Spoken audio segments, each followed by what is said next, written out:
Welcome to the Football Show on PLZ Soccer, sponsored by Arnold Clark. I'm Peter Martin, delighted to have your company. And tonight on the programme, we are looking forward to a special guest with us. Ruffy is alongside me, and I'm delighted to say the Kilmarnock and Scotland internationalist, Stephen O'Donnell, is with us. I'm going to say it twice because his mum wants to hear it, just to check her ears to see that it's okay. He's played for Kilmarnock and Scotland, Stephen O'Donnell. We're going to chat to him about that wonderful game that he played for Scotland against Albania. But let's have a look at the other topics we'll be discussing.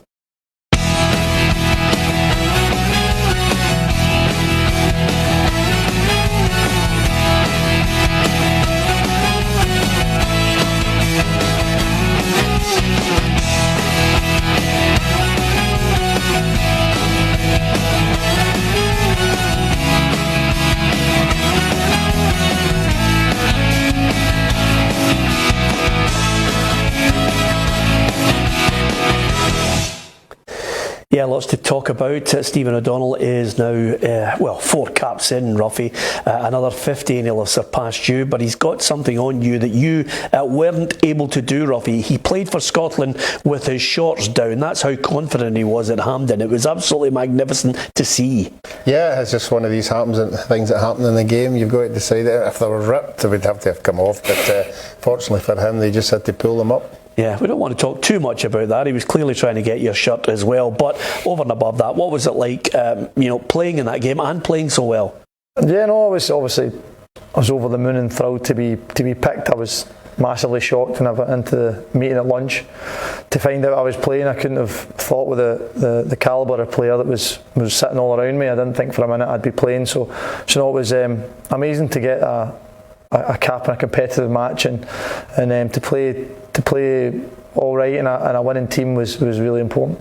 I mean, the great thing about it is it's your 4th cap. If you keep this going, there's Israel and then there's Portugal on the horizon, where you really are going to find out if you're a half-decent player or not, because when that number 7 comes towards you, you're in trouble. Let's hope I'm in the next squad, and if I'm in the next squad, I'll play this real game and I'll say I'm tired for the Portugal one. I might give that one a miss. It'll be the same look as Kieran Tierney had that night in Barcelona when Messi, how they were start of the game where you look to see where the players are going to take up the area, and Messi came walking out of where Tierney was, and he was like, oh no.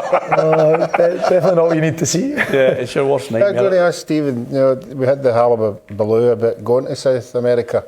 Here's a perfect example of why we should have went.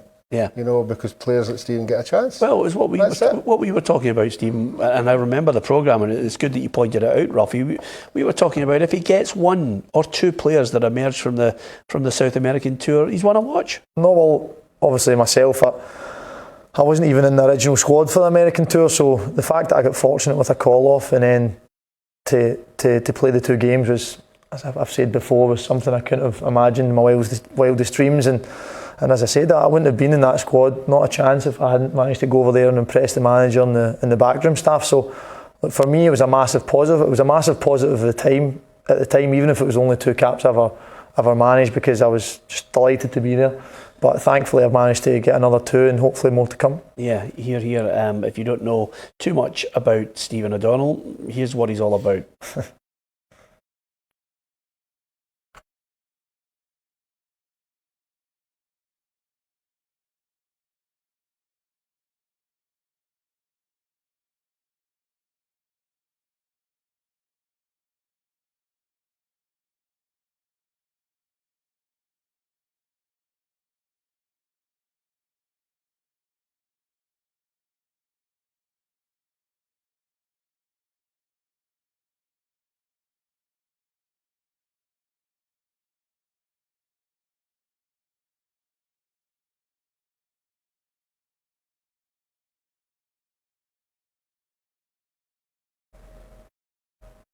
There you are, that's impressive, Ruffy, isn't it? That is and look at that photograph. I mean, he's almost like a wee boy, and the janitor is taking him into school, that photograph of you and him. Yeah, it just shows you how long ago it was since he came into the studio, as you mentioned earlier. But it's just amazing how your football career can take off, just by, as Stephen said, just wee twists of fate, and he's grabbed every one of them. Yeah, and the great news is, Ruffy, he's in here. The chief executive has said that they're going to sit down with him for a new contract. That's the best time, isn't it? If you get, his contract's to 2020. I mean, Stephen, what a couple of months. Suddenly they're talking about a new deal for you. I know, definitely. I think obviously it would be great to be offered a new contract, but it's football. Sadly, these things go either way. You do well, and you maybe get offered a new one, and if not, so it wasn't that long ago. People didn't want, maybe I was seen not good enough. Every club I've been at, there's always been times where people have questioned it. So it's a great kind of thing to hear about the chief exec wanting to offer me something. Yeah, Kelly fans will want to know, you going to stay? I've definitely got another 18 months left, so I'll 100% be here for another 18 months unless someone comes from nowhere, some billionaire comes in and looks to sign me. Yeah, I love the way you looked at you, Ruffy, for Thistle. Knowing you've got a few quid in your tail, Ruffy, but of course he's been there. Yep. And the experience of down south and now coming up to this.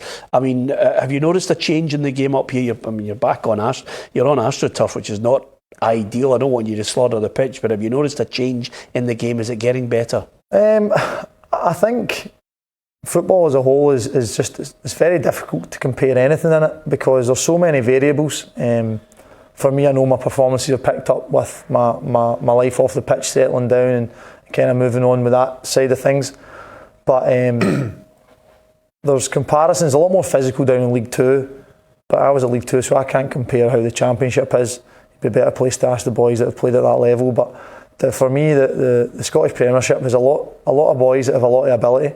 Sometimes we could maybe improve our physical attributes, but technically I think there's certainly enough talent in the squads and in the full league, and even in the Championship now you see some of the talent that's on show there. I was talking to Peter earlier, Ruffy there earlier, and he was saying about the young boys coming through at Thistle, and it's great to hear, and young boys that have got the ability to kick on, and that's what we're hoping to try and bring through in Scotland. Well, just picking up on that then, have you made a conscious effort to improve your physical attributes, and is that something that you would pass on to other professional footballers? Yeah, no, definitely. I've not got the technical ability of a lot of boys in our team, a lot of boys in Scotland, but I made a decision when I was at Celtic when I was younger to kind of invest in my kind of speed and my fitness, because these are things that are fact. If you can run for 90 minutes and you're quick enough, it'll help you. And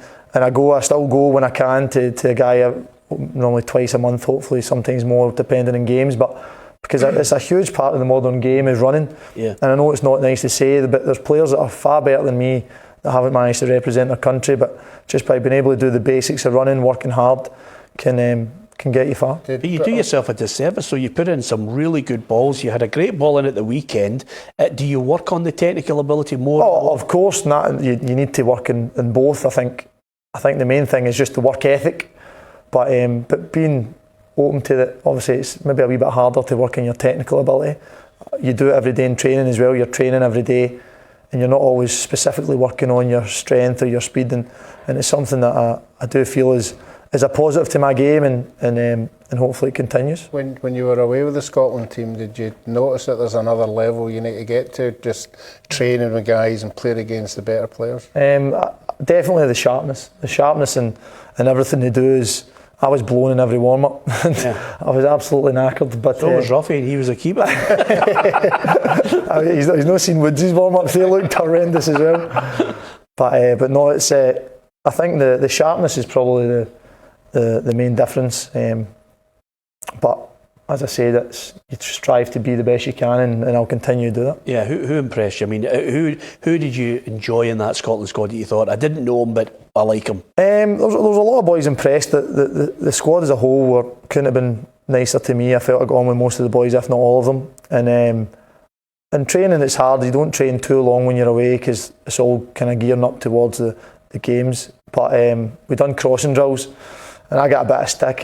My crossing was 1 in 10 was good, but Ryan Fraser was out on the right hand side with me, and you seen there his delivery. Every single one was an absolute incredible ball, and I was just sitting there, standing, scratching my head, and all the boys are wanting him to be playing it in, but his technical ability is was maybe next level. Well, it's funny you should say that, because I think Andrew Robertson is on record as saying, while he went to Jurgen Klopp to say, right, what do I have to do to get into this team? One of the other things that was mentioned is the fact that he went away and worked tirelessly on improving the quality of his crossing into the box as well, because Jurgen Klopp had taken him to the side and said, by the way, this is good, but this is how you need to get better at that delivery. Is that something that you clearly see will be a key component from yourself on the right flank? Yeah, it's football, especially the higher you go up, is small margins, and you might only get one chance to put in a good ball, but it needs to be a good one, and it could be the difference between winning or losing the game. And obviously for Andrew, when he was up here, when he was playing against Dundee United, his delivery was very good then. So it's obviously, if Jurgen said he needed to improve in it, then it shows you the standard down there. I think nowadays that a full-back now is a winger. Because you're going to get into positions that a winger would be in. So that the people, once you're in that position, the people in the middle expect a quality ball. If you're going to get there, that's what the delivery, that's what they're going to thrive on. Yep, so that's what you have to do. No, definitely. Okay, if St Mirren can get a draw out of Celtic, can you beat them at Rugby Park? I think the key is not to go into the game with any fear. I think the manager has tried to install that in us over the past year anyway, since he's been in. It'll be difficult. Celtic are a good side, but as I said, off the back of the midweek game maybe we'll get them a wee bit tired, but we'll wait and see. We'll be organised. We'll be doing all we can to get 3 points. If we came away with a draw, I'm sure nobody would be disappointed. Yeah. But what role, if anything, do you think Malumbu, your old teammate, can offer them? I think he could bring a lot, not only on if he's picked in the starting 11, but behind the scenes he had a great impact on me personally. The way he conducted himself and just the manner he spoke to players and criticised players but praised them. It was a breath of fresh air when he came in, and he's a funny guy, happy guy, loves being about the place, and he's always got a smile on his face. So even if he's not involved every week off the pitch, I'm sure his kind of involvement will be there to see. Yeah, you mentioned a breath of fresh air. I think your gaffer's a breath of fresh air. Never mind the fact that he's got the best out of you guys top half last season in the running for manager of the year. But suddenly he's arguing the case on everything. I mean, as a press conference, you love him, because if he's not belting the SFAs, belting referees, he doesn't actually back down on it. I mean, if he's looking for clarity, if the referees are looking for clarity, what are the players like? I think more of the same. I think clarity is crucial, and consistency. I think that's all we want. We want to know what is going to get appealed. Refs make mistakes. We make plenty of mistakes. I make plenty of mistakes on a Saturday, so I don't mind that. But it's just whenever you do then a mistake, you're hoping for it not to be punished, and it gets punished. You're sitting there questioning yourself. So I think clarity and consistency is the two things we would love. But again, it's a difficult job, and I'll leave the gaffer to make the headlines of that one. He's obviously got a lot of respect in the game and has a big opinion. So it's important we try and listen to these guys. Yeah. Do you think the players should have a greater appreciation of the rules? I mean, there are times when the managers are invited to speak to the referees at the start of a season. Do you think the players should pay more attention to it? Again, I think we've been playing football since you were a kid, so you should have a good understanding of the rules. Obviously nowadays they tweak things. First it was offside rule, now there's red cards, there's handballs, all of a wee bit of kind of debate about. Do the clubs do to illustrate to you, this is a new rule coming in, you have to look at this picture and see this is what you can't do? Yeah, particularly the sliding in one. There tends to be, there's a meeting I think at the start of the season with the captains and the refs, and then the player comes back and tells you what's changed, but normally there isn't. It's more of a dot and I's kind of job. There's nothing really that exciting from the meetings. Okay, it's great to get a chat with you personally, and of course what you're doing at Kilmarnock. We wish you well for the rest of the season. Now we're going to just delve into a few of the news items that have emerged today, which obviously we'll get your thoughts on as well. But the first one, Ruffy, I can't believe it. I mean, George Peake is on a BBC Scotland programme and talks about the fact that there was a certain chairman that urged him not to help Rangers in any way. This was the backlog to 2008. Rangers lost the UEFA Cup, lost the league, won the Scottish Cup, but there was a huge furore at the time, and he said that, looking back on it, a prominent club asked me not to help them and I refused. What's your take on that? Now we've got 24 hours on, Lee McCulloch saying that the chairman in question should be named and shamed. And I can tell you right now, if you were just a neutral in this, you'd be looking and saying, well, what type of chairman would make that complaint? Surely one of their nearest competitors. Yeah, well, that's the unfortunate thing about it. What he's done is by coming out with that, he's put it out there for anybody to make up their mind, you know, who it is. And if you, in this modern day, if you come to the conclusion, a lot of people will say it was Celtic. You know, that's the way it is. And we are not naming who it was, then... No, but we don't know. I know we left it out there. Yeah, I know he's left it out there. So he's threw it out there for people to come to their own conclusions. But most football people's conclusion will be it was somebody for Celtic. Not that it was, because we don't know. But why wait till now? Yeah. And why is it because of... Is he trying to make out that it was because of that one phone call that he never extended the season? Yeah. Surely that can't be the case either. So surely can't make your decisions based on one person phoning you up and saying, But they did speak. He had spoken to Lex Gold. They did extend the season. It didn't do Rangers any good, because I thought at the time that the demand on the players was just, you know, classic Scottish football, you know, asking players to play non-stop football at a very high level to somehow manage to win a trophy, the ultimate one being a European trophy. It's a nonsense. Yeah, well, there's a couple of the boys in our dressing room, and I know that I think they'd have loved to have their season extended. I think the frustrating thing is that you should reflect on these things and act on it. So if these circumstances arise again, and then there's no team that's going to benefit from it, whereas at the time, maybe it was the Celtic chairman that's phoned up and said that's not to happen, but it very easily could have been the Rangers chairman if it was the other way around. So it could have been the Dundee United chairman. Well, exactly. So if I cast my mind back, there was lots of reasons why that season couldn't be extended. You know, because the Queen of the South and the final, and there was a lot of complication if it was extended. Queen of the South would have had to wait a month before they'd had a player. There was a lot of wee things sort of hanging about there. But the bottom line was, yes, we should have been helping any of our clubs to make it easier for them if they get to a final. Yeah, unfortunately, the other aspect of it as well, which I'm going to be blunt about, was George Peat was actually the head of the SFA at a time when there were more than a few problems where they never stepped up to the plate. If that's his biggest regret, then he hasn't thought long and hard about the calamity that he presided over in his tenure there as the SFA president. I mean, we were stumbling from one stupid situation to the other. If it wasn't, if it wasn't looking at the overall state of the game in a think tank, which didn't result in anything, if it wasn't looking at other issues while, you know, more than a few clubs were crumbling in front of his very eyes, I mean, I'm absolutely gobsmacked that he came out with that. I think he's left it now open for everybody over the next 3 or 4 days to jump on the bandwagon like a pack of wolves, trying to throw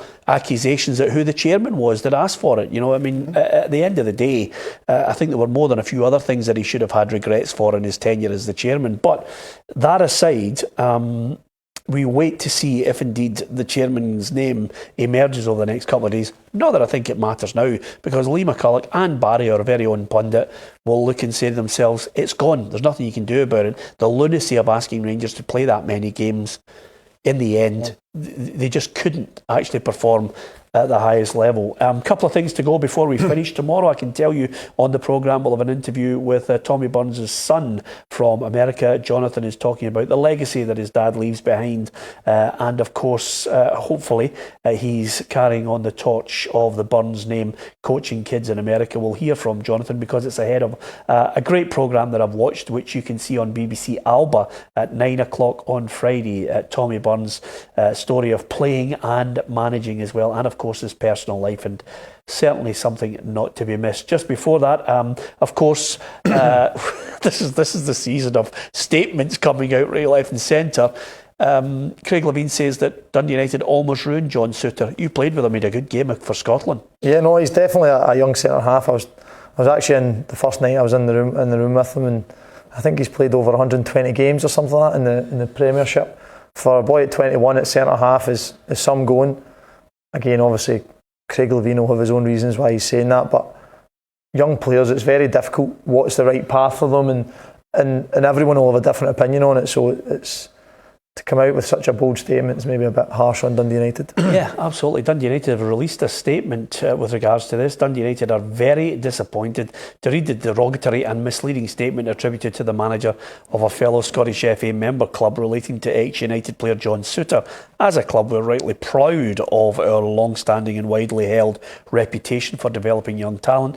John played top-level football for 4 seasons, having made his debut under Peter Houston at the age of 16 years and 100 days. In total, he played 73 times in the first team, represented his country at all age groups, up to and including under 21s. We're extremely proud that one of our youth academy graduates has now progressed into the full Scottish national team. And they go on to say, we wish John well in the future. So, Ruffy, I don't know why Dundee United released that statement. Why pander to it? Craig Levein, I think, was mentioning the fact he was shunted from right back, centre half, left back, you name it, played every position apart from where he thought he was at the best, which was centre half. Other than that, I mean, Dundee United shouldn't even bother with what Craig Levein said about it. Yeah, but that's the way it is just now, isn't it? Everybody's noising up everybody else, and it just means Craig's back to full health again. You know, yeah. So we can look forward to a few of that. Yeah, I mean, listen, he's part of a Hearts team that are flying at the moment. The great thing about Scottish football, already talking about it, 5 games, can Hearts win the league? I'll be blunt with you, I don't think they can, but it's great copy. We had a Facebook poll on it, 87% said no, and 13% from the Gorgie area said yes, Ruffy. So it's a great talking point. Fair play to Hearts. Long may it continue, because that means we're getting a bit of competition. Yeah, and the last time we were in this position, they were going well as well before they get rid of Craig Burley. And it was great that team was up there. George. I know they're relieved. I was agreeing with him. Oh yeah, absolutely. Craig Burley, yeah. I mean, the last time they were up there, I think it was 12 games, wasn't it? Yeah. And everybody was going, oh, this is the season. But Had Larry Kingston and stuff, I'm sure. Yeah, I think they lost to Hibs in the 13th game. John McGlynn was in caretaker charge there. Well, listen, long may it continue. We wish you well, Stephen, for the future for Kilmarnock, for your contract negotiations, and of course for Scotland as well. Let's hope you get many more caps. If you could get 54 caps, that would be fantastic. Just one more than Ruffy. And get to a World Cup. I won't put too much pressure on him, will you? Thanks to Stephen O'Donnell, who's in action against Celtic at the weekend. Tomorrow on the programme, Barry Ferguson will be here. We'll ask him about that UEFA Cup run and all the games they were asked to play in that season. We'll just prolong the argument a little longer. From Ruffy, from Stephen O'Donnell, and from myself, Peter Marston. Thanks for watching.